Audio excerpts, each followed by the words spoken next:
I'm Jasmine with WTI, and I didn't even know what cradle cap was until I had my first baby and I saw some crusty looking dandruff stuff on their face and head.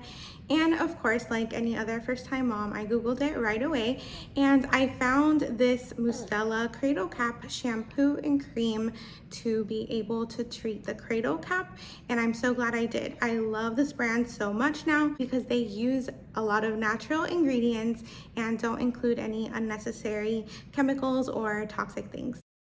I really love the consistency. It's a very lightweight foam, very easy to shampoo in with a silicone scrubber, and then you would take a really fine tooth comb and try to just rake off all the gunk and rinse it off. After that, you can apply the lotion, which is also very lightweight, almost watery, and it'll keep his scalp nice and hydrated until the next wash.